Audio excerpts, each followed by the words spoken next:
এ তো বড় বিপদ হলো খুড়ো। আমাদের মাছের হাট যে ভেঙে ডুবে গেল গো নদীর মধ্যে। এবার হাট বসবে কোথায় বলো তো? সেটাই তো ভাবছি।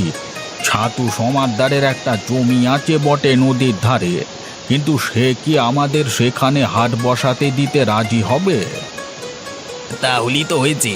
ছাতু সমাদ্দার যা লোভী লোক, নির্ঘাত হাট বসাতে চাইলে এক গাদা টাকা করি চেয়ে বসবে। হ্যাঁ, আমি বলি কি, যদি কারোর আপত্তি না থাকে তবে ময়নাপাড়ার কলা বাগানে আমাদের হাট বসালে কেমন হয়? সেই জমি তো কত বছর হলো এমনি ফাঁকাই পড়ে আছে। সে কি কথা! ওই কলা বাগান তো মেচো ভূতেদের আড্ডা গো। বলি, দিনের বেলাতেই সেখানে লোকে যেতে ভয় পায়, মাছের হাট বসালে কি আর রক্ষে আছে? আরে রাখো তো তোমার ভূত পেরেত, ওসব যত বাজে কথা। বলি, হাট না বসালে খাবো কি? ভূতে ভয় পেলে কি আমাদের পেট চলবে? কথাটা ভোলা একদম ঠিক দিকেই বলেছে। না খেয়ে মরবার চাইতে কলা বাগানি হাট বসানো ভালো। কি বলো সকলে? আমার মনে হয় ভোলার কথাই ঠিক। আর কেউ যখন আমাদের জমি দিতে রাজি নয়, তখন সাহস করে কলা বাগানই আমাদের মাছের হাট বসানো ভালো হবে। বেশ, তবে সেই কথাই রইল। ওই কলা বাগানই তবে আমাদের নতুন মাছের হাট বসছে, কেমন? কি শুনছি দশরথ, তোমরা নাকি মহাদেবের পড়ে থাকা কলা বাগানে নতুন মাছের বাজার বসাতে চাও? আজ্ঞে কর্তা, সে জমি তো আজকে কত বছর হলো ফাঁকাই পড়ে আছে, তাই ভাবছিলুম যে না না দশরথ, সে কলা বাগান যে ভয়ানক মেচো ভূতেদের আড্ডা। গায়ের কত লোক তো সেখানে এন্তার ভূত দেখেছে, সে কি তুমি জানো না? আগে ভূতের ভয় পেলে কি আর আমাদের পেট চলবে কর্তা? তাছাড়া গ্রামে কেই বা আমাদের মাছের হাট বসাতে এই জমি দেবে বলুন? কেন, আমি জমি দেব তোমাদের। বগুলার ঘাটের কাছে আমার যে জমিটা পড়ে আছে, সেখানেই তোমরা হাট বসাও। তবে আমার একটাই শর্ত, জমির ভাড়া দেবে বছরে 30,000 টাকা, আর হাটের মাছ সব থেকে আগে আমাকেই কিনতে দিতে হবে। কর্তা, অত টাকা আমরা পাবো কোথায়? তবে আপনি যখন বলছেন, তখন একবার সবার সাথে আলোচনা করে দেখি সবাই কি বলে।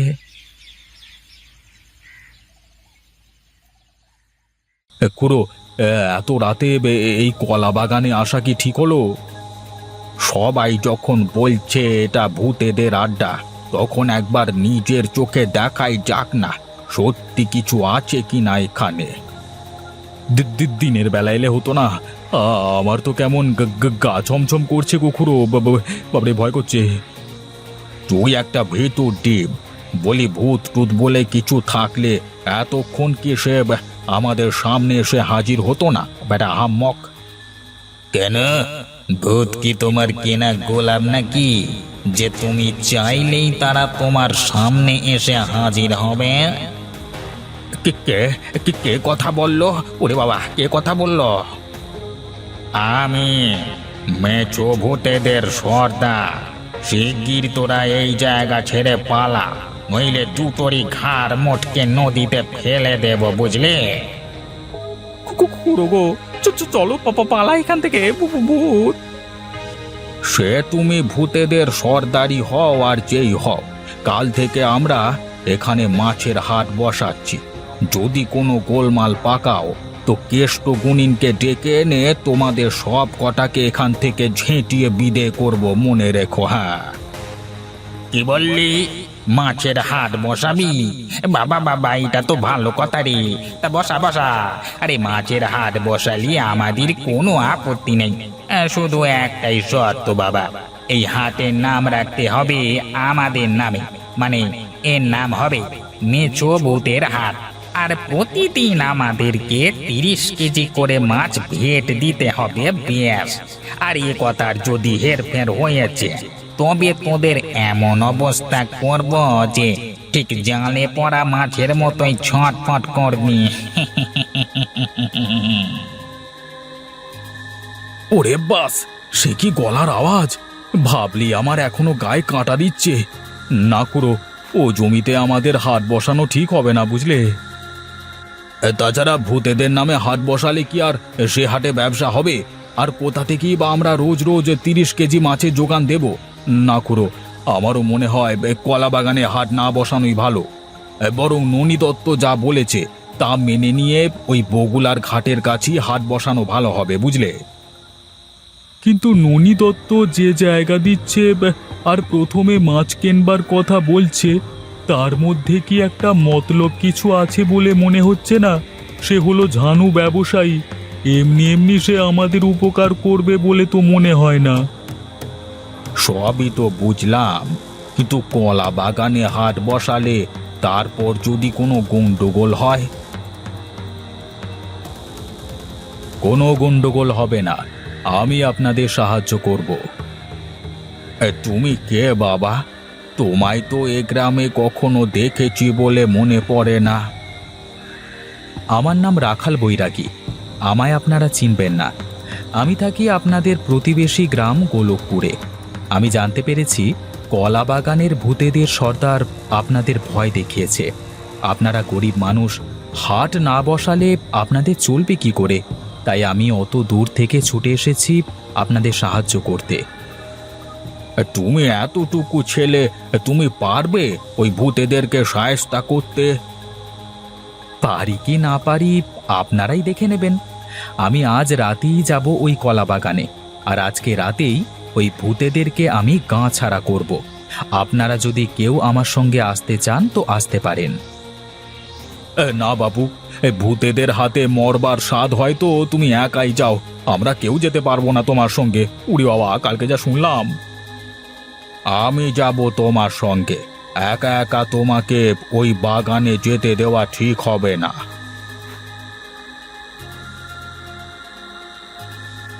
কি রে বুড়ো, এটা আবার কাকে সঙ্গে করে এনেছিস আজকে? তোর নাতি বুঝি? ইস, কি নরম তুল তুলে রে, ঘাড় মোটকে তোর নাতিটার কচি হাড় চিবিয়ে খেয়ে নেওয়ার বড় লোভ হচ্ছে রে। কে তুমি? আমাদের সামনে এসে কথা বলো।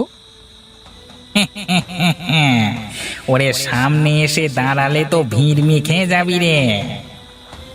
যদি সাহস থাকে তো সামনে এসে দাঁড়াও, আর যদি না আসো তো যেখানেই থাকো না কেন আমি ঠিক তোমাকে টেনে বার করব। ওরে, বলিস কি রে, আমায় ধরবি? বেশ, তারা তবে দেখাচ্ছি মজা। বেশ, সোজা কথায় মানবি না মনে হচ্ছে। এখানেই দাঁড়ান খুড়ো, আমি এক্ষুনি ব্যাটাকে ধরে আনছি। রাখাল, রাখাল, একা যেও না বাবা, এক্ষুনি একটা বিপদ হয়ে যাবে। ওরে বাবারে, ওরে বাবারে, মেরে ফেললো, ওরে মেরে ফেললো, ওরে বাবারে, উড়িয়া বাবা মেরে ফেললো রে। এই নাও খুড়ো, এই তোমাদের ভূতেদের সর্দার। সে কি রে, তুই আমাদের গাঁয়ের কালু না? তুই কিনা ভূত সেজে আমাদের ভয় দেখাচ্ছিলিস? আমাকে মাফ করো ঠাকুর, এ ননী দত্ত আমাকে পয়সা দিয়ে এ কাজ করতে বলেছে। ননী দত্ত? হ্যাঁ খুড়ো, তেনার ইচ্ছে তোমাদের এখানে এই কলা বাগানে হাট না বসাতে দিয়ে নিজের জমিতে তোমাদেরকে বসানো, আর তারপর তোমাদেরকে লুট করা। সেই জন্যই আমাকে ভূত সেজে তোমাদেরকে ভয় দেখাতে বলেছিল। সে কি কাণ্ড! ননী দত্তের পেটে পেটে এই মতলব? হ্যাঁ, এখন আমায় ছেড়ে দাও খুড়ো, তোমার এই নাতি আমায় খুব মেরেছে। এই আমি কান মুলছি আর নাক খত দিচ্ছি, এমন কাজ আমি আর কখনো করবো না খুড়ো, ছেড়ে দিন। তখনই বুঝেছিলাম নিশ্চয়ই ননী দত্তের কোনো মতলব আছে। চলো খুড়ো, সবাই মিলে গিয়ে চেপে ধরি ননী দত্তকে। এত বড় সাহস যে সে আমাদেরকে ভূতের ভয় দেখায়! যেতে দে সুখে, বড় লোকেদের ব্যাপার স্যাপারই ওরকম। ওর কাজের উপযুক্ত জবাব হলো কাল থেকেই কলা বাগানে আমাদের নিজেদের মাছের হাট বসানো। কি বলো সবাই? হ্যাঁ খুড়ো, এ কাজে আর বিলম্ব করা ঠিক নয়। কলা বাগানই বসুক আমাদের মাছের হাট, বোঝাই তো গেছে সেখানে কোনো ভূত টুত বলে কিছু নেই। কিন্তু খুড়ো, সেই রাখাল ছেলেটা গেল কোথায়? ছেলেটার সাহস আছে বলতে হবে। তাকে তো আমাদের একটা পুরস্কার কিছু দেওয়া উচিত, তাই না? কি বলো তোমরা সবাই? হ্যাঁ, রাখাল তো কালকে রাতেই তার গাঁয়ে ফিরে গেল জরুরি কাজ আছে বলে। তা আমাদের কেউ না হয় বাজার খোলবার দিন গোলকপুরে গিয়ে তাকে ডেকে আনুক, কি বলো? হ্যাঁ, বেশ, আমিই যাব তাকে ডেকে আনতে।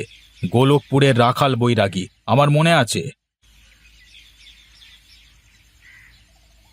কি বলছিস রে সুখেন? হ্যাঁ খুড়ো, যা বলছি সত্যি বলছি। গোলকপুর গাঁয়ে গিয়ে আমি খোঁজ নিয়ে জানলাম সে গাঁয়ে রাখাল বৈরাগী আজ 2 বছর হলো আমাদের এই ধলাই নদীতে এই বন্যার সময় গ্রামের এক খোকার প্রাণ বাঁচাতে গিয়ে নিজেই জলে ডুবে মারা যায়। এই কলা বাগানের পাশ থেকেই নাকি তার লাশ পাওয়া গেছিল।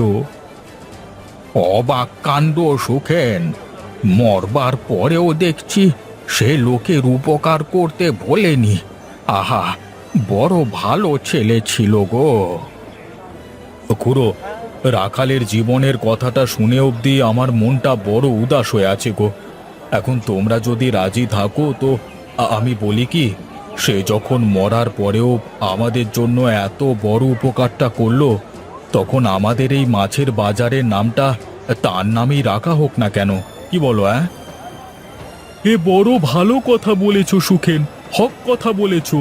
এই বাজারের নামটা তবে তার নামই হোক।